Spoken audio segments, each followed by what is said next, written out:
Chosen one, stop what you are doing right now and anchor your spirit to what I am about to say. That restlessness you have been carrying, the kind that no amount of sleep, no conversation, no distraction has been able to touch. I need you to hear what it means. The enemy is working overtime today for one reason and one reason only. Heaven just dispatched something on your behalf, and he is running out of time to stop you from receiving it.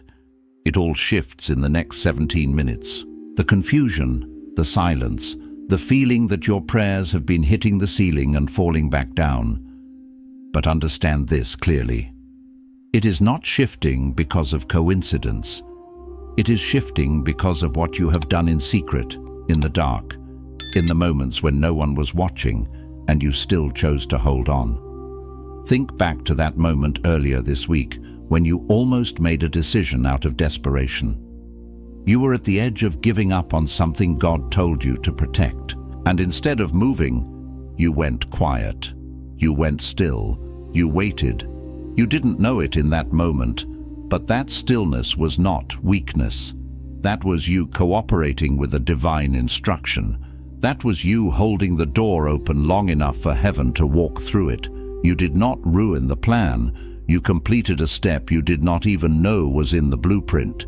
You did not find this recording by accident. The algorithm did not bring you here. God did. 2 angels were assigned to your situation before the foundations of this earth were laid, and this message is the signal that they have arrived at the threshold of your life. This is not content.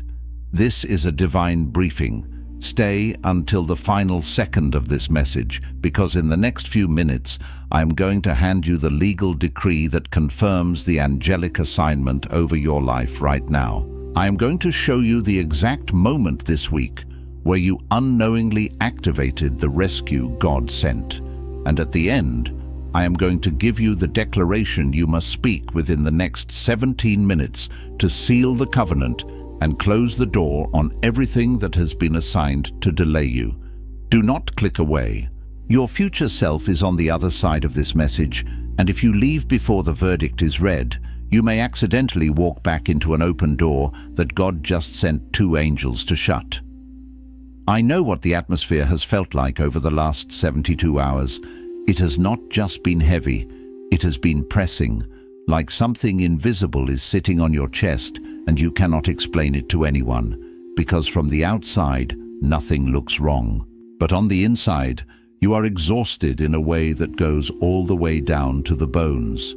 Maybe you were lying in bed last night, staring at the ceiling at 3 in the morning, completely still, feeling a wave of grief that you could not attach to anything specific.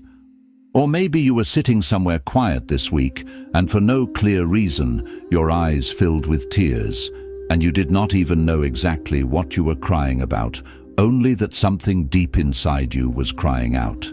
Or perhaps you have been moving through your days normally, functioning, showing up, doing what needs to be done, but feeling hollow behind the eyes, like the real you is somewhere else waiting for something to change. You feel suspended, like you are standing in a corridor between the life that has ended and the life that has not yet begun.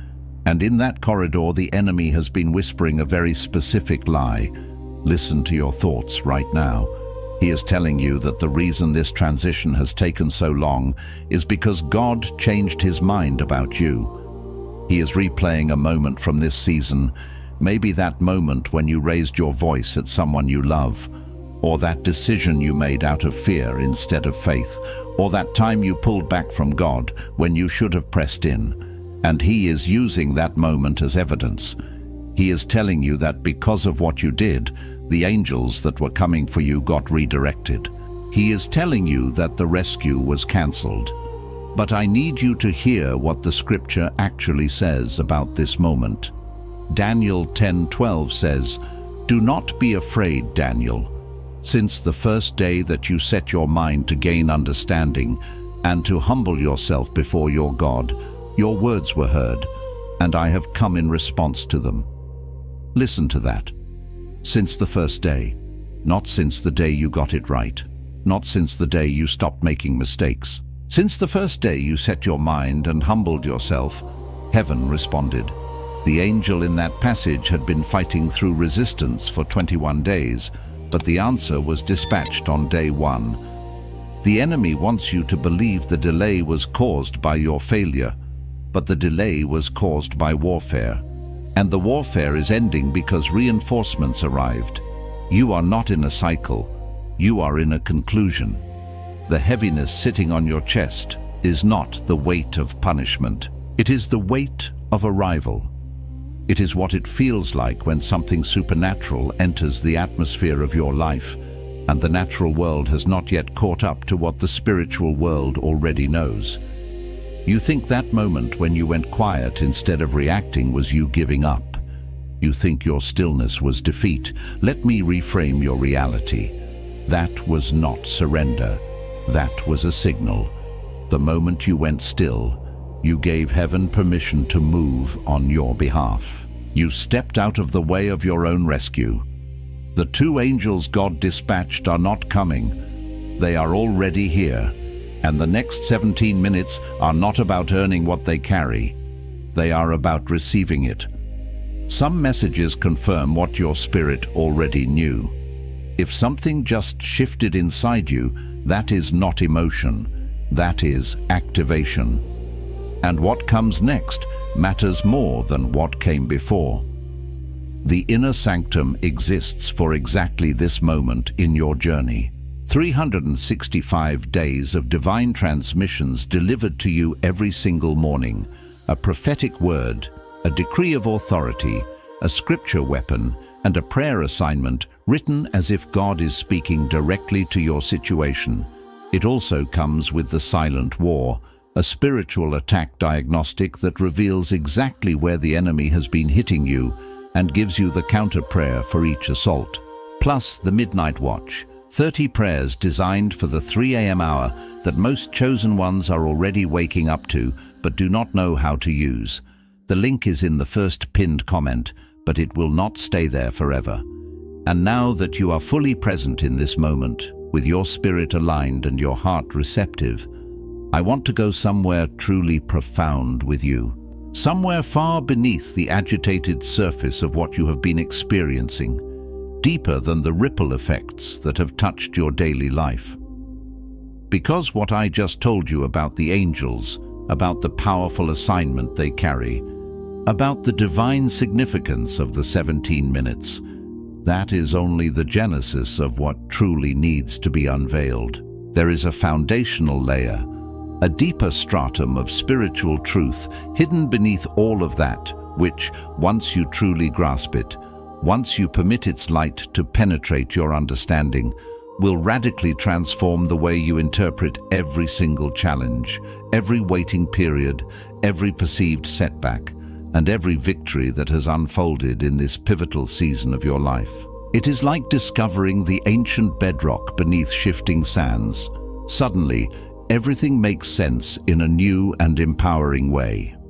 Most people who find themselves in the crucible you are navigating right now are convinced their primary struggle, their most pressing problem, is external. They gaze outward, fixated on the visible manifestations of their difficulties. They are certain that if only the relentless storm of their situation would abate, if only that beloved person would return, if only the desperately needed provision would miraculously materialize, if only the stubbornly closed door would finally swing wide open, then, and only then, would they finally feel like themselves again, whole and at peace. And driven by this deep-seated belief, they expend every ounce of their spiritual energy, their very life force, petitioning heaven with fervent, sometimes frantic, appeals to manipulate and move the external circumstances. They pray relentlessly about the circumstance, often feeling their words dissolve into the vast, silent cosmos. They fast with profound conviction about the outcome, hoping to tip the scales. They cry out with raw, unvarnished emotion about the agonizing timing, feeling the moments tick away into eternity. Yet despite their earnest efforts, nothing seems to shift, nothing appears to move, and the landscape of their reality remains stubbornly unchanged, leading to a deepening sense of despair. But here is the luminous, liberating truth, the insight I need you to embrace with every fiber of your being. The external thing, that circumstance you are so focused on, is not your primary problem. It never was, nor will it ever be. The external thing, in its stark reality, is merely the stage, the visible arena where the real problem chose to manifest itself, a symptom rather than the disease itself. And the true problem, the root cause that has cast such a long shadow over your spirit, is this. At some unseen, pivotal moment in the middle of this challenging season, quietly and without your full conscious awareness, you began to interpret God's prolonged silence, not as an invitation, not as a testing, not as a preparation, but as God's definitive absence. And once that subtle, yet profoundly damaging internal agreement took root and solidified in the deepest chambers of your spirit, once it became a silent covenant you unconsciously entered into, everything that followed began to filter through that distorting lens. Every experience, every message, every divine whisper was processed through the assumption of abandonment. Pause for a moment and truly ponder the seismic implications of what that means for your spiritual perception and emotional landscape. If God's silence is interpreted as absence, then every unanswered prayer, no matter how sincere, became irrefutable evidence of divine abandonment, a painful confirmation that you were left to fend for yourself in a cold, indifferent universe. Every delay, every frustrating pause in the unfolding of your destiny transformed into undeniable proof of heaven's rejection, a personal slight, a declaration that you were somehow unworthy or forgotten. Every quiet night, every moment of profound stillness when your spirit yearned for a sign, morphed into a chilling confirmation that heaven had indeed moved on, leaving you stranded in the wake of its departure. You were no longer just faithfully waiting on a breakthrough to appear on the horizon. You were waiting while simultaneously carrying, deeply embedded in your subconscious, a debilitating belief that the breakthrough was never actually coming, that your hope was a fool's errand. And therein lies the profound spiritual lock. No amount of external change, no miraculous shift in circumstances, no sudden opening of doors can ever truly fix or satisfy an internal agreement, a core belief that is still actively shaping your reality and dictating your perception of God's heart toward you. It's like trying to fix a faulty projector by painting the screen. The image remains distorted until the source of the distortion is addressed. This, my friend, is precisely the desolate spiritual landscape where the patriarch Job found himself, consumed by questions and shrouded in suffering. And I implore you to pay close attention to the often overlooked details of Job's profound story, not just the part everyone readily quotes about his eventual restoration and double blessing, but the agonizing, raw, and deeply human part that precedes it, the part where his soul wrestled with the silence of God. In Job 29, as he sits amidst the ashes of his life, stripped of everything he once held dear, he begins a poignant and heart-wrenching act of remembrance. He laments, "How I long for the months gone by, for the days when God watched over me, when his lamp shone on my head, and by his light I walked through darkness." Do you hear the profound, almost imperceptible shift in his language? He is speaking in the past tense. He is describing God's intimate presence, his benevolent blessing, his guiding light as something that was, a cherished memory, rather than something that is, a present reality. And in that subtle yet monumental shift of language, from present tense confidence to past tense yearning, you can hear the insidious whisper of that internal agreement taking hold in his spirit. Job, in his deepest pain, had begun to believe, however subtly, however unconsciously, that God's unwavering favor, his watchful care, His abundant blessing was firmly behind him, a chapter closed, rather than vibrantly ahead of him, a promise yet to be fully realized. The enemy, that ancient adversary of your soul, is far more cunning than a mere thief of possessions. He did not simply aim to strip Job of his cattle, his children, his health, and his wealth. Those were but means to a far more destructive end. He meticulously orchestrated those losses, not just to cause suffering, but to launch a direct assault on Job's perception. Because if he could just succeed in getting Job to believe, truly believe, that his season of blessing, of divine oversight, was irrevocably over, if he could convince him that heaven had withdrawn its hand, then Job, in his profound despair, would inevitably stop positioning himself, physically, emotionally, and spiritually, to receive the miraculous abundance that was, in fact, still very much on the way. The enemy understood that a broken perception leads to a broken posture, which in turn leads to a broken receiving capacity. And let me declare this truth with unwavering conviction. The very same insidious warfare, this calculated attack on your perception and your understanding of God's heart, is happening to you right now. It is a battle for your lens, for the filter through which you view your present circumstances and your future hope. And this profound realization leads us to a distinction most people miss entirely, a crucial nuance in the spiritual journey. There is a fundamental difference between a season of divine preparation and a season of divine punishment, and astonishingly, from the raw, often agonizing perspective of the human heart, they can feel almost identical from the inside.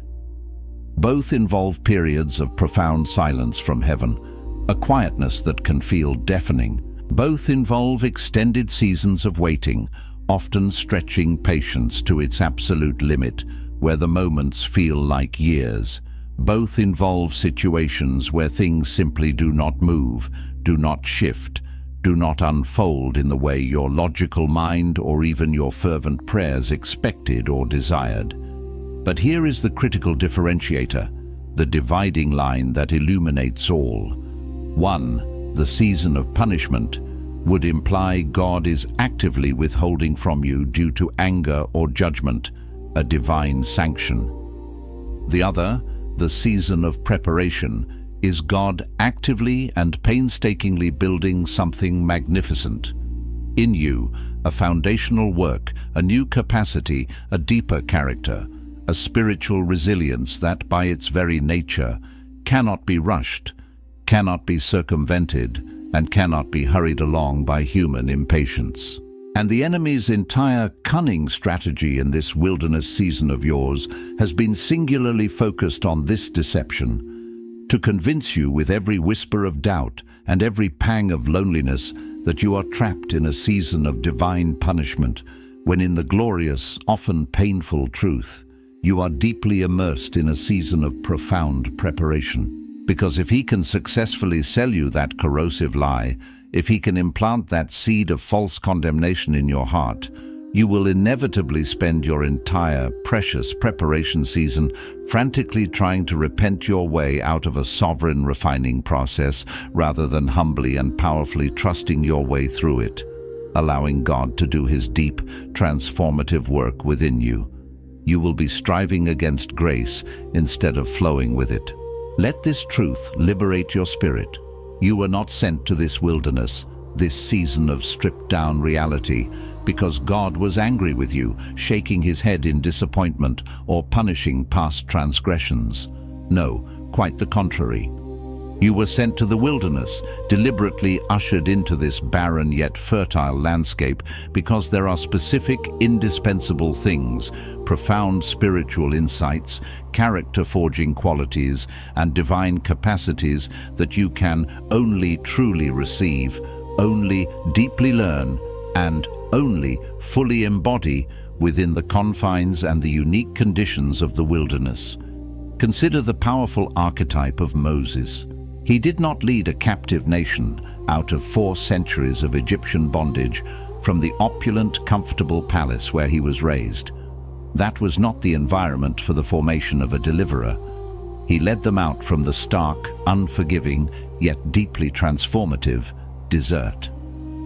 Those 40 long, silent years in Midian were not a punishment for his impulsive act of killing the Egyptian overseer, as the enemy would want you to believe.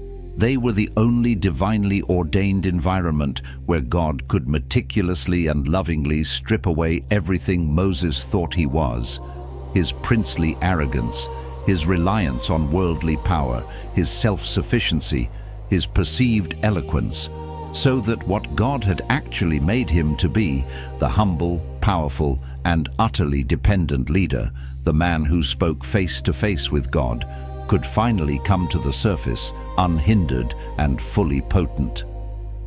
The wilderness was his spiritual womb, a place of intense gestation. So, the fundamental question before you is not whether you are presently in the wilderness. You already know the resounding answer to that in the depths of your spirit. You feel its weight, its silence, its challenges.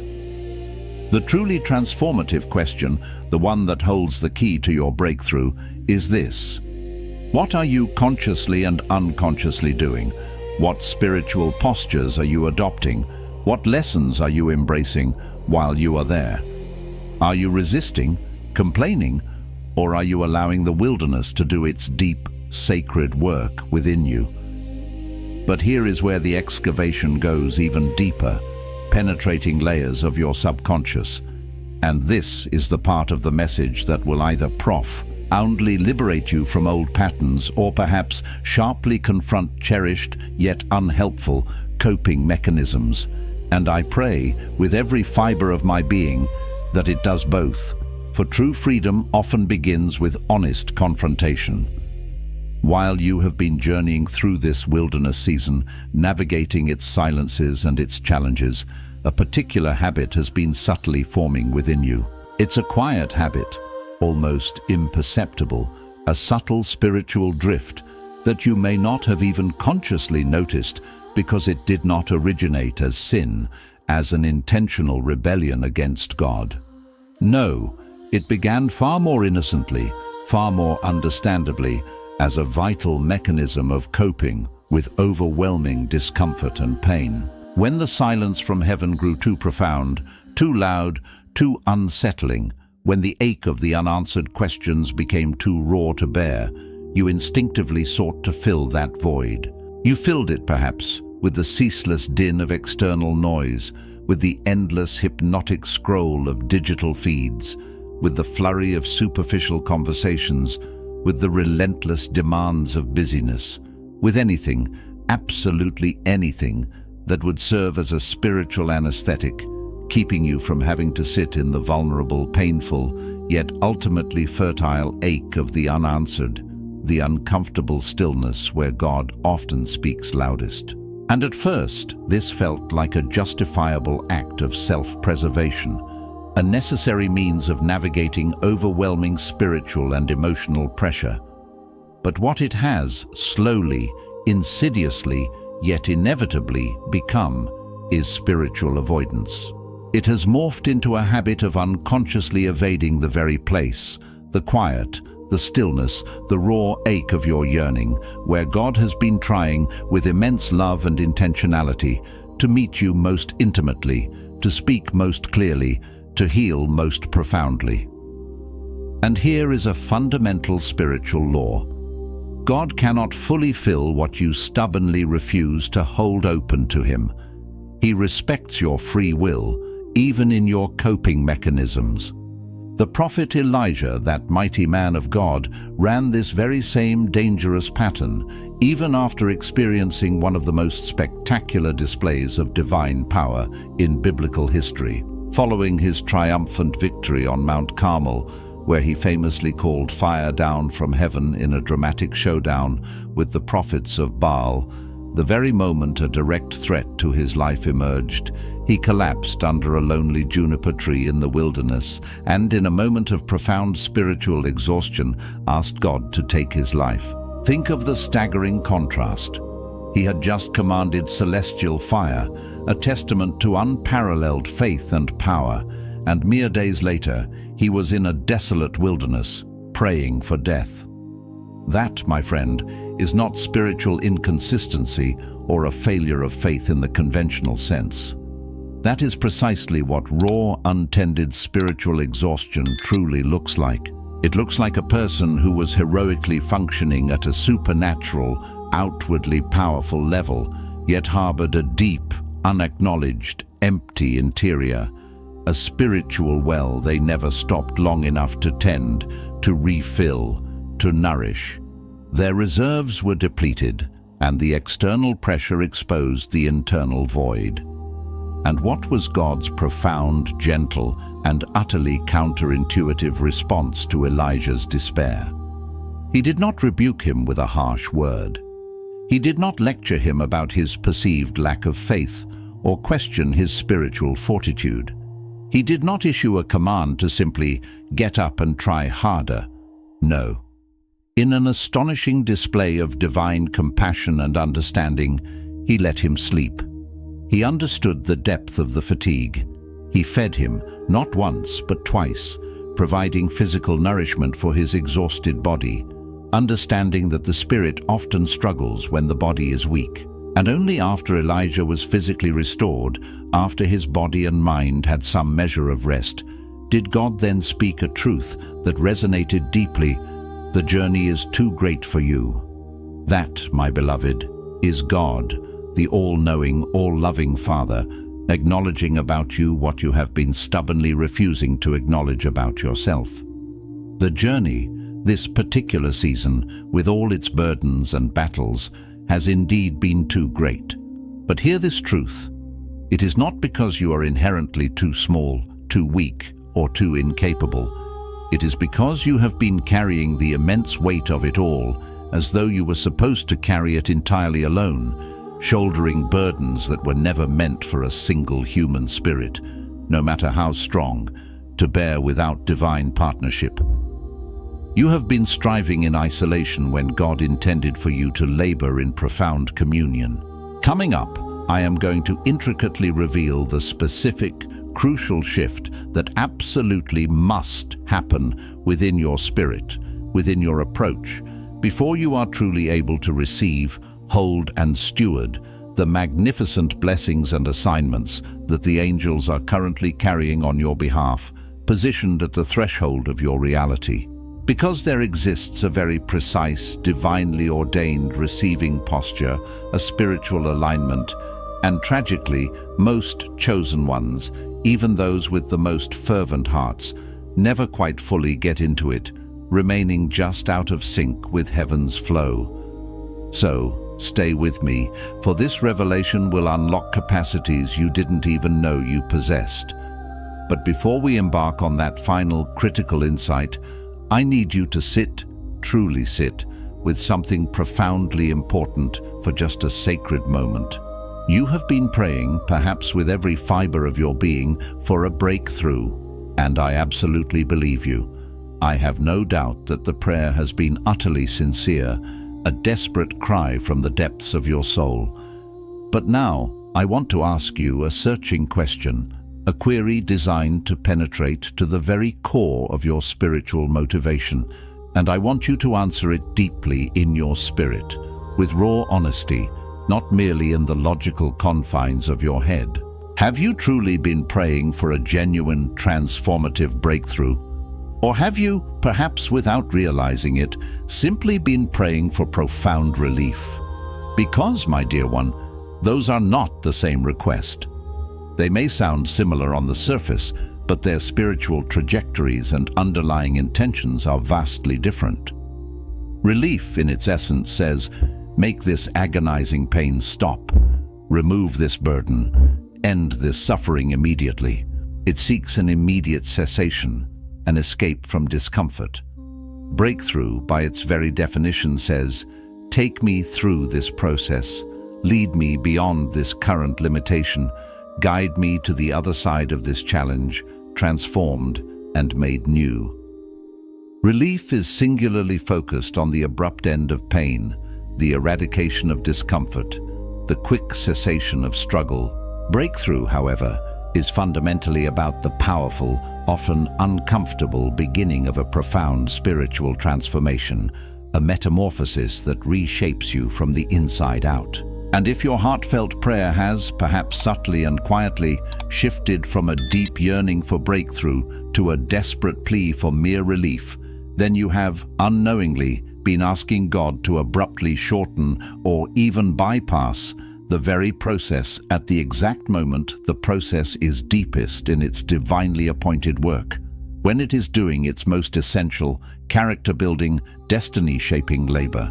You have been, in essence, asking God to pull you out of the transformative waters precisely while He is still patiently, meticulously, and lovingly teaching you how to breathe underwater, how to thrive in environments you once thought impossible, how to navigate the very depths that are currently molding you into something magnificent.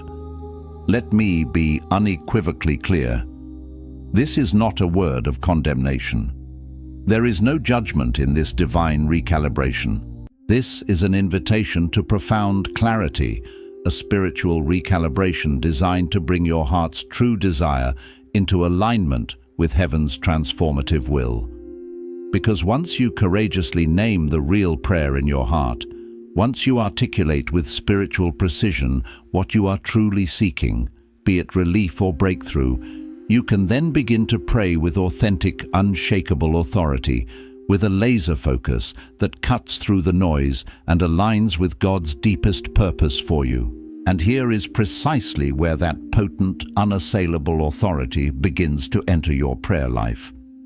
There is a fundamental principle in the kingdom of God, a divine truth that, regrettably, most earnest believers never fully discover, never fully grasp, and consequently never fully activate in their walk with God.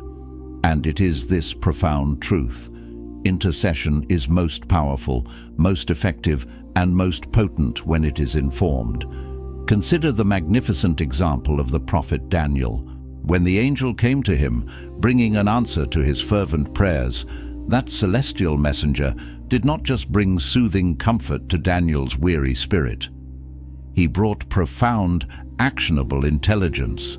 He came bearing crucial information, unveiling what had been transpiring in the unseen, intricate realm of the spirit, laying bare the true reasons why the delay in the answer to Daniel's prayer existed, precisely what the spiritual resistance looked like, and what formidable forces were at play. He gave Daniel the complete, unvarnished picture, illuminating the spiritual battlefield, so that Daniel could then pray with surgical accuracy, with divine precision, rather than with a desperate, generalized plea into the unknown. His prayer shifted from fervent hope to informed declaration. What I am doing for you right now, in this very moment, with every word and every revelation, is precisely the same sacred act. I am giving you the full picture, the panoramic view of the spiritual landscape you have been navigating. I am emphatically telling you that the agonizing delay you have endured was not a sign of divine abandonment, a dismissal of your prayers, but rather it was intense spiritual warfare, a concerted effort by the enemy to thwart a heavenly mandate. I am revealing to you that the profound silence you perceived from heaven was not rejection, not a sign of God turning His back on you, but it was active, divine construction, a meticulous rebuilding and refashioning within you that required quiet focus. I am declaring that the intense stillness, the period of quiet introspection and seeming inaction you went into this week, was not defeat, not a surrender to despair, but it was a moment of profound divine cooperation, a sacred partnership with the Holy Spirit.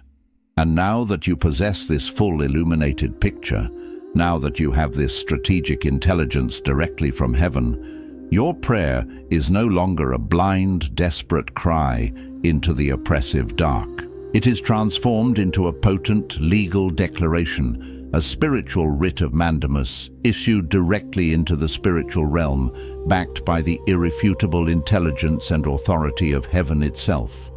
It carries weight, it carries power, it carries the very breath of God.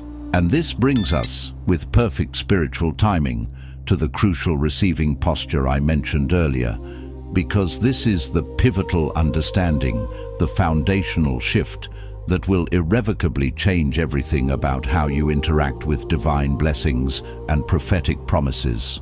The vast majority of people, even those who love God deeply, tragically approach a season of impending blessing, a season of divine outpouring, in precisely the same way they approached, or indeed survived, a preceding season of scarcity, a season of brutal survival, and that is with their spiritual fists tightly clenched. Their hands are closed, often unconsciously, gripping tightly to their meticulously constructed plans, unwilling to release control. They are closed around their rigid timelines, dictating to God the when and the how. They are fiercely closed around their preconceived expectations of precisely how God is supposed to move, unwilling to entertain any deviation from their mental blueprint.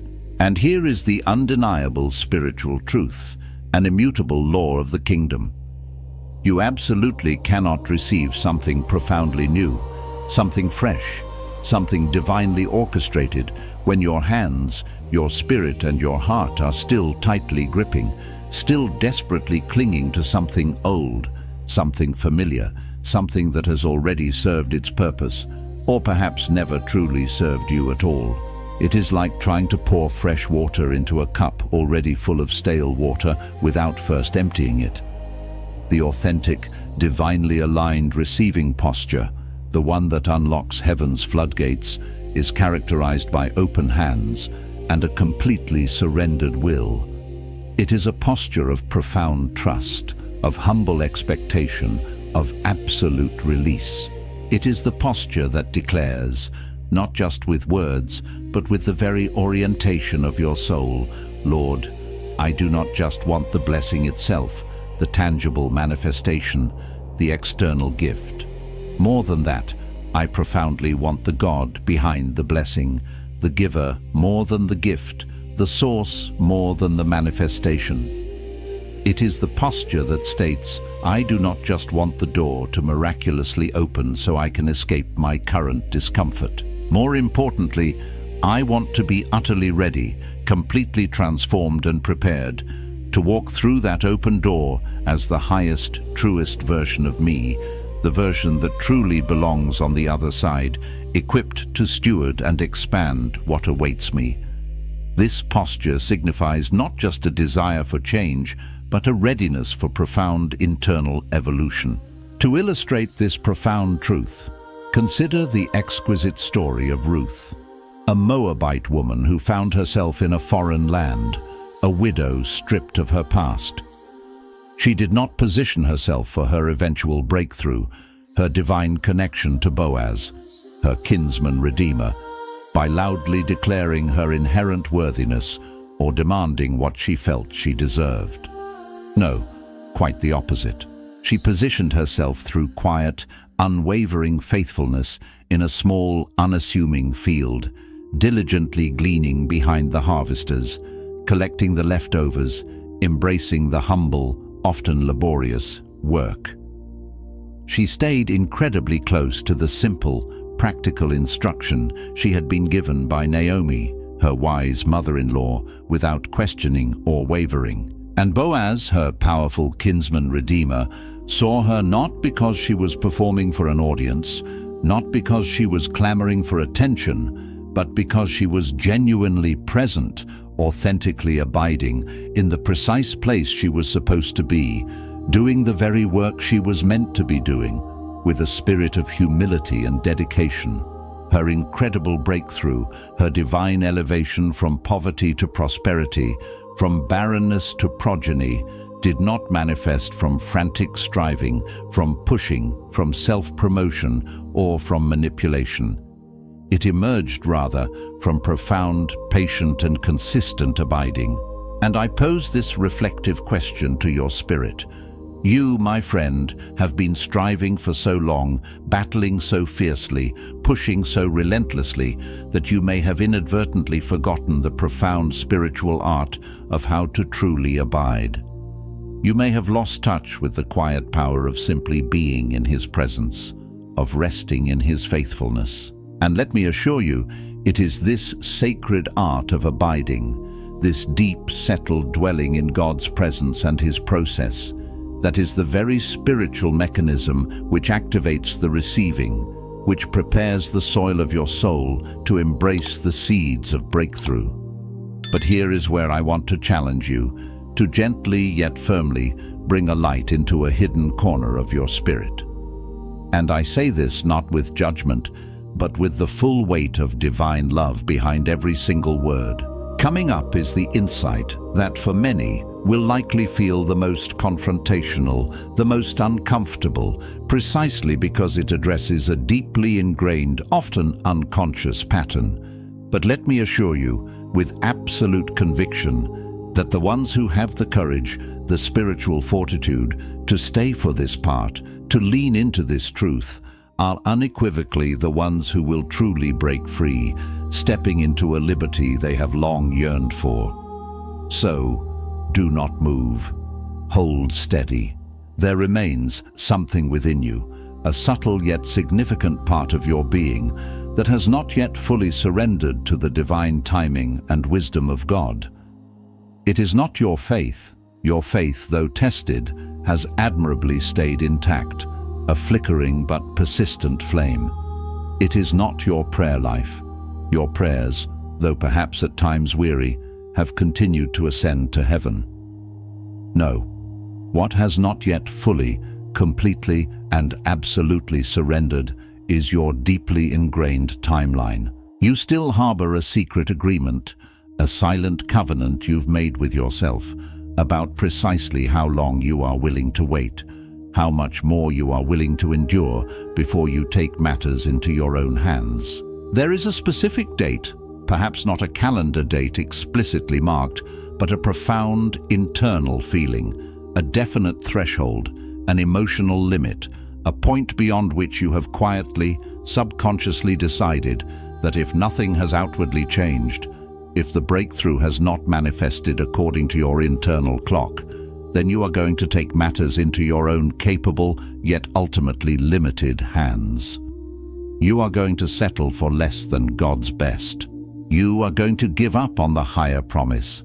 You are going to find a way to create the desired outcome yourself through sheer willpower or human ingenuity, rather than continuing to trust God, the sovereign timekeeper, to deliver it in His perfect unfolding moment. And here is the sobering truth that must pierce through the veil of illusion. The enemy knows about that secret agreement. He is acutely aware of your internal clock, your self-imposed deadline. In fact, he not only knows about it, but with cunning precision, he very likely helped you write it, planting seeds of impatience and self-reliance in the fertile ground of your weary spirit. Because that unsurrendered timeline, that private, often unspoken demand for immediate gratification, that is the last crucial door he still has access to in your otherwise sealed and protected life. Everything else, every other point of vulnerability, has been systematically closed. You have bravely let go of the corrosive bitterness, or you are diligently working through its release. You have courageously let go of the old, broken identity that once defined you, or you are earnestly trying to shed its skin. But that timeline, that spiritual expiration date you have tacitly placed on God's unwavering faithfulness and His perfect provision, that one is still sitting there, deceptively exposed, like an open, unlatched window in a house that is otherwise securely locked, making your spirit vulnerable to attack and doubt. Consider again the deeply instructive story of Abraham, the father of faith, who carried this very same unsurrendered timeline, this internal clock of impatience. He believed God for a son, a miraculous heir, and he held on to that profound belief for many, many years through seasons of hope and seasons of doubt. And then, at the very edge of his own human patience, when the divine silence had stretched far beyond what felt humanly bearable, When the years had accumulated into decades, he and Sarah, in a moment of desperate human ingenuity and flagging faith in divine timing, created Ishmael through Hagar. This was not because they had completely ceased to believe God's promise entirely, but because that internal agreement, that silent covenant about how long they were willing to wait for God's supernatural intervention, had finally reached its limit, its breaking point. And let me be clear, Ishmael was not the enemy's plan, though he certainly capitalized on it. Ishmael was Abraham's human plan, a fleshly attempt to fulfill a spiritual promise. And God's divine response to this human intervention was not immediate anger or condemnation. Instead, it was profound, unshakable patience. And then, 14 more long, silent years of waiting passed, years of spiritual consequence, until Isaac, the covenant child, the son of promise, miraculously arrived, birthed not from human striving, but from divine timing and faithfulness. Let this truth settle deep within you. What you attempt to create out of your own impatience, out of your unsurrendered timeline, out of your own striving to accelerate God's perfect plan, will inevitably cost you more in ongoing maintenance, more in spiritual and emotional energy, more in unforeseen complications, and more in regret than it could ever possibly deliver in genuine, sustainable joy, peace, or true fulfillment. The thing you're contemplating forcing, the outcome you're about to try and manufacture with your own hands, is not what God specifically told you to carry, not the burden He intended for you to bear, and certainly not the blessing He meant for you to steward. And you already deeply feel that truth, do you not? There is a subtle yet persistent tension in your spirit, a quiet dis-ease that whispers, even as I speak these words, because your deepest spiritual knowing resonates with the accuracy of this divine counsel. And now, with every preceding layer peeled back, with every hidden truth illuminated, we finally arrive at the part of this revelation that no one truly expects, the final, deepest layer of understanding. This is the thing underneath all of this, the profound, core truth that, once it truly penetrates your spirit, will feel like the sudden, glorious light coming on in a room that has been shrouded in oppressive darkness for years, instantly banishing shadows and revealing the exquisite beauty of what has always been there. You, like so many, have been operating under the painful yet common misconception that your breakthrough, your promised blessing, is something God is actively withholding from you, an item on a divine shelf that He is refusing to release. But the truth, the deep, luminous truth that heaven yearns for you to receive, to grasp with every fiber of your being before this message concludes, is that your breakthrough is not being withheld. No, my beloved, it is being profoundly, meticulously protected. God is not keeping it from you. He is lovingly, powerfully, and wisely keeping it for you, safeguarding it until the moment of your readiness. There is a difference between these two perspectives so vast, so monumental, so utterly transformational, that the very moment you truly feel its weight, the moment it lands in your spirit with conviction, something deep in your chest, in the very core of your being, is going to release, a floodgate of peace will open, and a burden you didn't even realize you were carrying will miraculously lift. Consider this profound wisdom, a breakthrough, a divine blessing, a prophetic promise delivered into your hands before you are truly prepared, before your character has been forged, before your capacity to steward it has been developed, does not in fact set you free. Quite the contrary. It often sets you up for a catastrophic collapse, a spiritual implosion that can be far more devastating, far more painful, and leave you in a worse condition than where you originally started.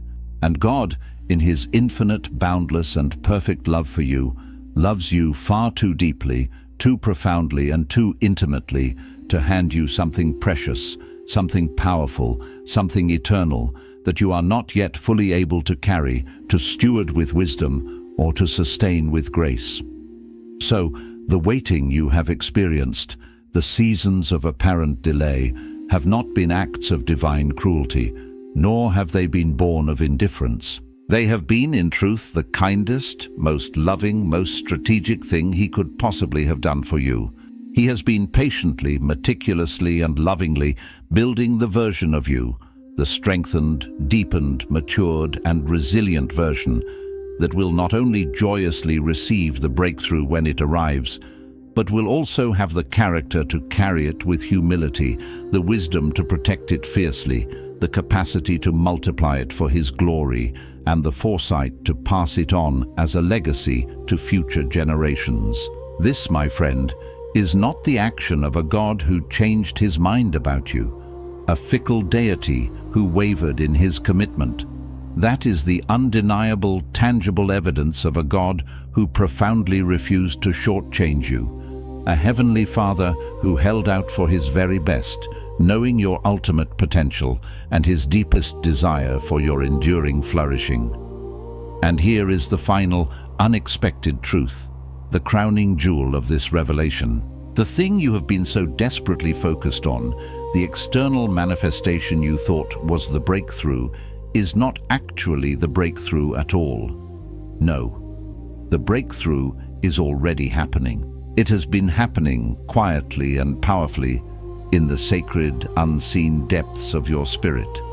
In the middle of every long, dark night you stayed faithful when every fiber of your being screamed to quit.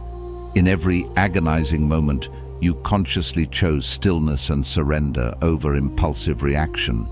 In every heartfelt prayer you breathed when heaven felt utterly silent and distant. In every weary morning you gathered your strength, got out of bed, and tried again when your spirit was utterly exhausted.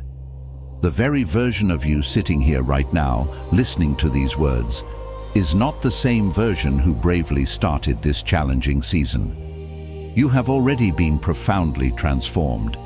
The external evidence, the visible manifestation, is simply the last thing to arrive, the final flourish of a masterpiece already largely complete.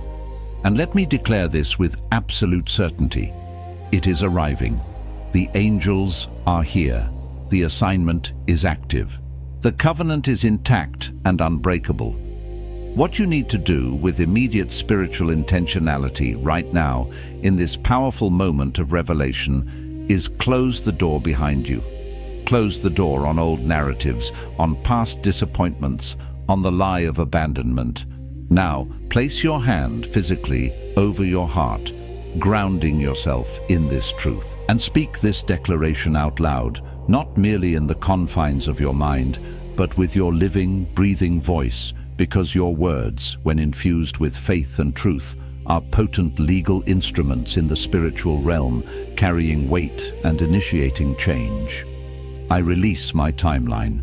I release my secret agreement with impatience. I release the insidious belief that God's silence has ever meant God's absence. I declare with unshakable conviction that the delay I experienced was not abandonment, but intense spiritual warfare. And I declare that the warfare is now ending. I declare that my breakthrough is not being withheld from me, but it is being protected for me. I actively receive every angelic assignment, every divine mandate, and every blessing that has been dispatched on my behalf, even now. I open my hands in a posture of complete surrender and receptivity. I surrender my will, aligning it with your perfect plan, Lord. I trust the profound, transformative process I am already deeply inside of. I declare that I am not in punishment. I am in powerful, divine preparation, and I declare that this preparation is complete enough for the glorious next step to begin, for the new season to unfold. I close and seal every single door the enemy has ever used to access my timeline, my peace, my identity, and my faith. I seal this moment, this sacred declaration, with the unwavering truth that I am chosen, I am held, I am seen, and I am ready for all that heaven has for me. If that powerful, liberating declaration landed in your spirit, if it resonated deeply in the core of your being the way I profoundly believe it did, then you already know in the deepest part of your soul that what just happened was not merely a casual prayer.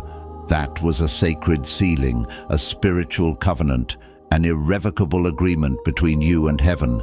And what always inevitably comes after a divine sealing is undeniable confirmation. Therefore, I urge you to watch your next 24 hours carefully with heightened spiritual awareness. Watch meticulously what shifts in your atmosphere, what new thoughts begin to enter your mind, what serendipitous conversations providentially find you, what new opportunities present themselves. Heaven is already responding. The spiritual wheels are already turning in your favor. The angels are already moving in response to your declaration of truth. If you have been waking up in the middle of the night, if you have been feeling the weight of this season pressing on you, if you have been carrying spiritual warfare that you did not even have language for until just now, then I want to point you to something that was built specifically for this moment in your journey. The Inner Sanctum is 365 days of morning transmissions, prophetic words, decrees of authority, scripture weapons, and prayer assignments written as though God is speaking directly to where you are. It comes with the Silent War, a complete diagnostic that names the specific assignments the enemy has been running against you and gives you the counter prayer for each one. And it includes the Midnight Watch. 30 prayers written for exactly the hour most chosen ones are already waking up in but do not know how to steward. The link is in the first pinned comment. It will not be there indefinitely. But more than the resource, I want to leave you with this. You did not stumble onto this message by accident, a mere twist of fate or a random algorithm. No, my beloved, you were divinely sent here, specifically summoned to receive this truth, to encounter this revelation for such a time as this. And the profound fact that you stayed, that you remained present until this very moment, through every challenging layer of truth, through every confrontational insight, through every subtle invitation to click away and disengage. And you did not. That, my friend, is not coincidence. That is undeniable character. That is the living, breathing evidence of who you already intrinsically are, a testament to your spiritual resilience, your deep hunger for truth, and your unwavering commitment to your divine calling.